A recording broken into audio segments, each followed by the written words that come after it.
Welcome to the Power in Motion podcast, the show for women who want to develop a kinder relationship with their body so you can feel healthy, happy, and confident without restricting food, doing torturous exercise, or constantly worrying about the number on the scale. I'm your host, Kim Hagel, size-inclusive fitness specialist and certified non-diet health and life coach specializing in body image. This podcast is here to provide weight-neutral, health at every size aligned information and coaching on sustainable habits and mindset shifts so you can feel your very best in the body you have right now. Let's lace up our runners and go for a walk while we chat. Well, hey there, friend. How's it going today? Welcome to the Joyful Movement Show. Talking about exercise and mental health today. And if you're new here, I'm Kim Hagel, personal trainer, registered holistic nutritionist, and founder of Radiant Vitality Wellness. And I'm on a mission to help women heal their exercise mindset and discover joyful movement. I truly believe that movement is a need we all have, regardless of our body's size, shape, or ability, and that movement can and should be fun and enjoyable. But let's face it, it's just not that easy for most of us. Diet culture and the pervasive messaging that the point of exercise is just to lose weight really is a major roadblock to joyful movement. In my 9 years as a personal trainer, I have seen so many examples of women being stuck on the start-stop cycle with exercise, struggling to find motivation, and it's often stemming from insecurities or inacceptance of their body or beliefs that exercise needs to look a certain way to be right. I say that in air quotes. And that's why I do what I do, because I just think it's so sad when people are missing out on all the amazing benefits that movement can have on our physical health, but also our emotional and mental health as well. So with May being Mental Health Awareness Month, I thought it would be fitting to chat about the effects that movement can have on our mental well-being. I'm sure you've heard about the many benefits of physical activity on our mental health, and they're often touted as a reason to get active.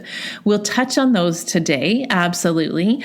But what's not often talked about are the ways that exercise or fitness programs can actually be detrimental to mental health. I think it's very important to acknowledge both sides of the coin here and shed light on the lived experience of many folks who have had a disordered or traumatic relationship with exercise, one which can cause or exacerbate mental health conditions. I think as fitness professionals, we need to be very aware of how our environments, language, and behavior can affect people. So if you are a fit pro, this is an important episode to listen to. But I've also got some strategies for those who have experienced exercise as a detriment to your mental well-being. So this episode is for you too. And for those in the middle just wondering how movement can help you let off a little steam, this episode's for you too. So let's make a quick but important distinction here with our language. I just want to clarify some terminology or what I specifically mean when I use certain words. Mental health and mental illness are often used interchangeably as if they mean the same thing, but they don't. Everyone has mental health, just like everyone has health. As the World Health Organization says, there is no health without mental health. In the course of our lifetime, not all people will experience a mental illness, but everyone will struggle or have a challenge at some point or another with their mental well-being.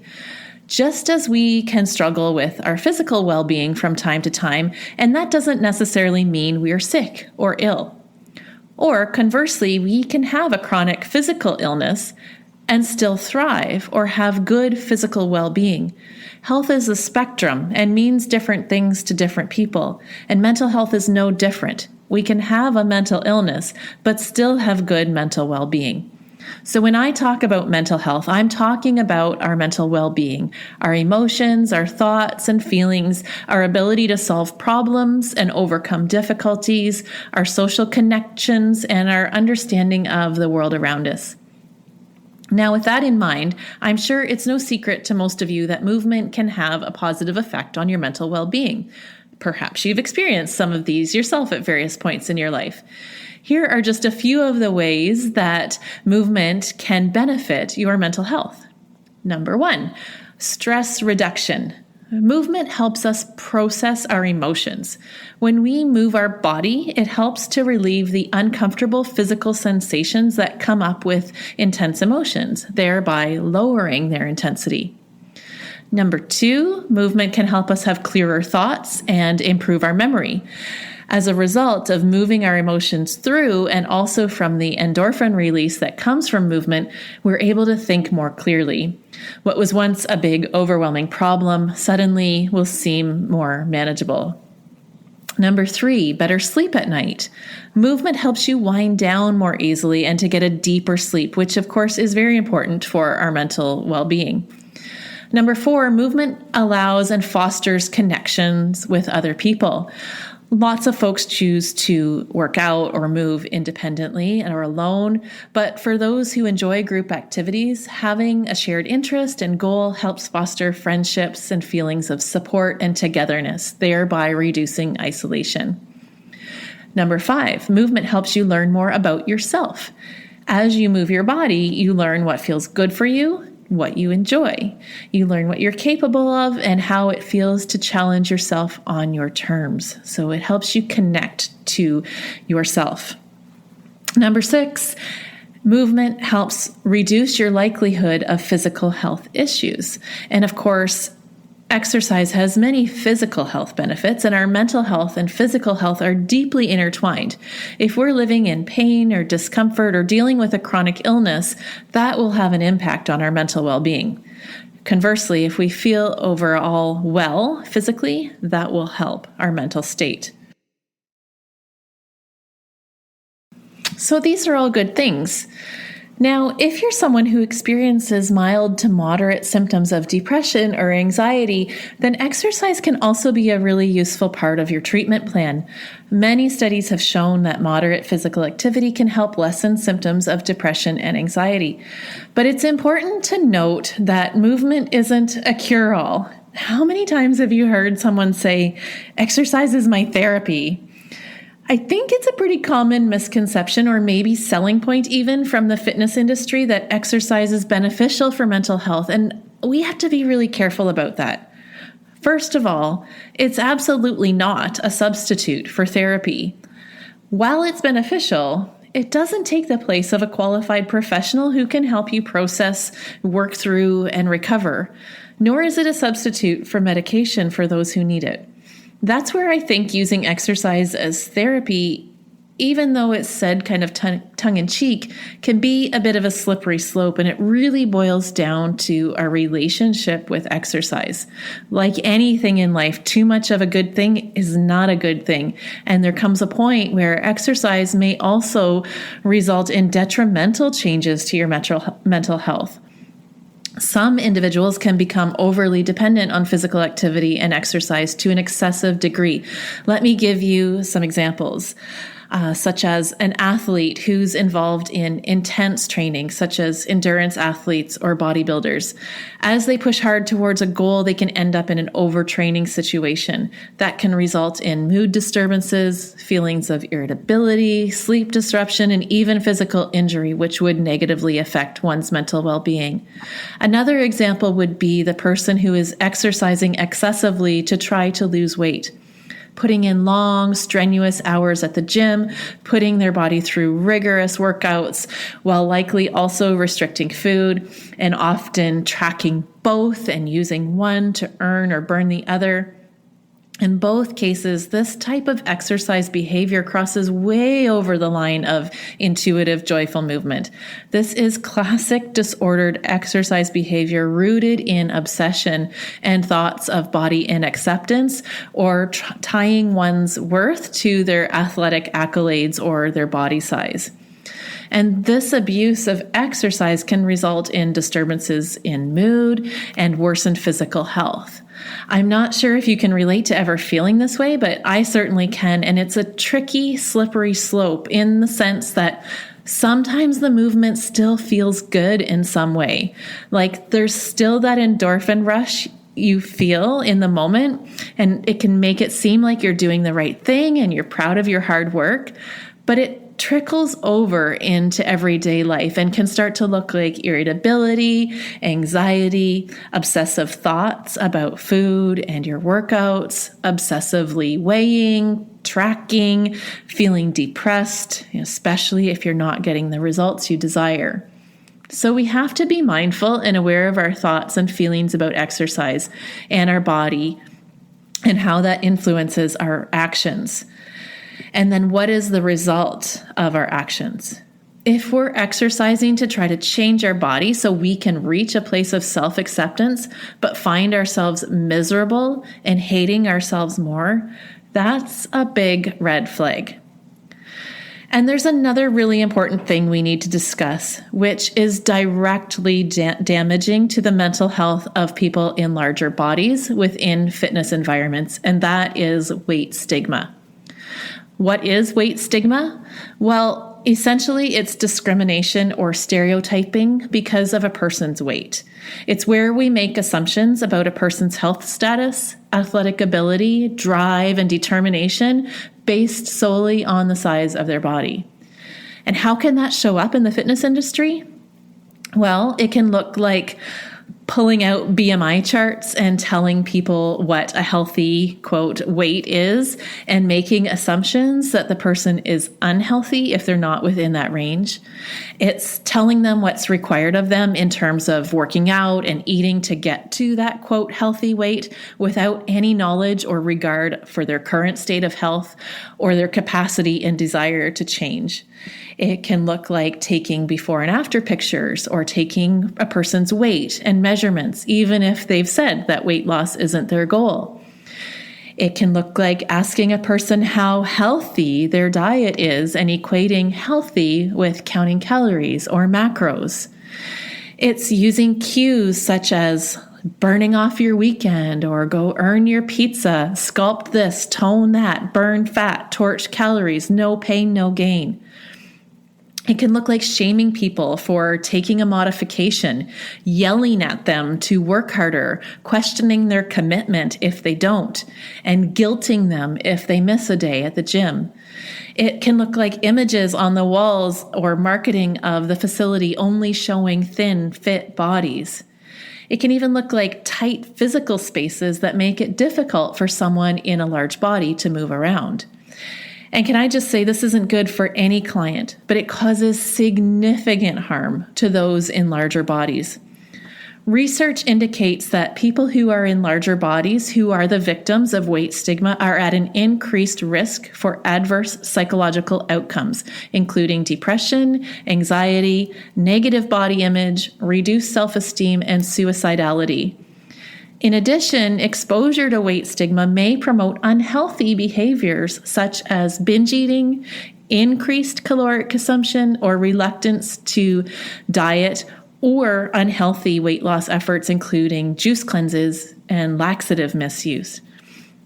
When people experience weight stigma, it not surprisingly impacts their motivation, resulting in lower exercise self-efficacy, intention to exercise, and perceived exercise competence. For many, the experience of weight stigma is also associated with avoidance of exercise altogether. As fitness professionals, we must acknowledge then that when we practice from a weight-centric model, not only are we setting our clients up to struggle with motivation, we are doing harm. I know that as fitness professionals, we care deeply about people and we want to help our clients live their healthiest life. I know our intentions are good. But when we engage in this kind of behavior, it causes our clients to think, consciously or subconsciously, I am less of a person because of my weight. The only way to find acceptance in this world is to be thin. Weight stigma in fitness causes people to have a disordered relationship with exercise, which can either look like obsession, trying to do all the things right to lose the weight, going into overtraining and out of tune with their body, or they just quit. Either way, we're not providing them with the tools to have a consistent, sustainable, enjoyable relationship with exercise. As such, we are putting their mental and physical health at further risk. Neither over-exercising nor avoidance of exercise help to improve a person's physical or mental health. And when exercise is tied to feelings of guilt and shame rooted in beliefs about our own worthiness and values, the mental health consequences are severe and potentially even traumatic. So if you are a fit pro listening to this, I really want you to take an honest look at your messaging and your practices or those of your workplace. Consider how inclusive you or your gym feels to a person in a larger body. Perhaps look at your retention rates or people's compliance with your programming. Look at your so-called success stories. How many have kept the weight off or remained consistent with their workouts and nutrition programs? If you are truly committed to helping people live their healthiest life, you need to look at how you can support people of all sizes to engage in consistent, sustainable habits. That starts by being inclusive and non-judgmental with your language and marketing, using weight-neutral, strength-based cueing, and empowering people with tools for growth, teaching them how to chase health at any size, respect and honor their personal choices, and celebrate their dedication and successes without mentioning weight. And this goes for all your participants. So on this note, if you are a fitness professional looking to adopt a weight-inclusive, non-diet approach in your practice, I highly encourage you to check out the resources in the show notes of this episode. I've linked to my mentor, Stephanie Doje, who has all kinds of webinars, podcast episodes, and resources to help wellness professionals adopt a non-diet approach. And she also offers a professional mentorship program, which is where I did my non-diet training. Okay, so for the listeners who are looking to have a healthy relationship with movement, here are some strategies to implement so that your movement practice can remain supportive of good mental health. Number 1, disconnect your movement from weight loss goals. It's okay to still have the desire to lose weight. That is a hard one to let go of if you've been holding on to it for a long time. But make the conscious decision to focus on movement as an act of self-care, not punishment. Weight loss isn't a motivating goal, and focusing on what you don't like about yourself is a surefire way to make sure you hate the activities involved. Number 2, say no to anything that doesn't feel good. Challenging yourself is okay, but remain respectful to your own physical, mental, and emotional needs. If it feels bad for any reason, don't do it. Consciously choose to move how you want, when you want, and because you want. Which leads into number 3, which is to become the boss of your own body. Reject the rules that say you have to do anything. No trainer or expert knows your body better than you, and you don't have to do what they say. Number 4, set your own goals that light you up. Try out new ways to move, get outdoors, and play. Consciously ask yourself, how do I want to feel today, and how can I move my body or rest to get closer to that desired feeling? Number 5 is to seek out safe fitness environments. Find a non-diet, weight-inclusive fitness class or trainer. In episode 28, I gave some tips on what to look for in a non-diet fitness facility. And number 6 is if you see weight stigma or diet culture messaging in a fitness facility, I encourage you to speak up, even if you're not directly affected by it. I think we all need to do our part and advocate to make fitness accessible to all. It's important to shine the light on how damaging this type of messaging is, and we can share how we feel in polite, constructive ways to bring about some much needed change. All right, friend. Well, that's it for today. I think I have given you lots to think about. Hopefully, this episode has helped to open your mind so that you can reflect on your own relationship to movement, whether you're a professional or a consumer, and think of ways that you can engage with movement that's supportive to your mental well-being. I always love to hear how my message lands, so feel free to reach out with a DM through my social channels or an email through my website. And if this episode resonated with you, I'd love if you'd spread the word by sharing it. I'll see you back here next week when we'll be talking about what success or progress looks like when you're moving in a non-diet, intuitive way. Until then, friend, thank you so much for being part of this community. I am so grateful for you. Remember that you can stay connected with me on Instagram or Facebook at Radiant Vitality Wellness. And you can always learn more about how to work with me on my website, www.radiantvitality.ca. Be well, my friends, and here is to your radiant vitality. Thanks for tuning into the Power in Motion podcast today. If you love what you're learning here, then I invite you to take the next step of embodying these concepts into your own life so that you can live your healthiest, happiest life and never again feel held back by your body. Coaching is the fastest, most efficient pathway to taking what you know in your head to actually applying it and seeing results. Whether you're looking to make changes around movement, food, body image, or all three, I'm here to help you nurture a kind, respectful, and trusting relationship with your body so you can feel your very best. Click the link in the show notes to book a free consultation, and together we'll uncover what's getting in the way of you having the results you want. You'll leave this call knowing exactly what you need to work on, and together we'll explore whether one of my coaching offers is a good fit for you. I can't wait to meet you.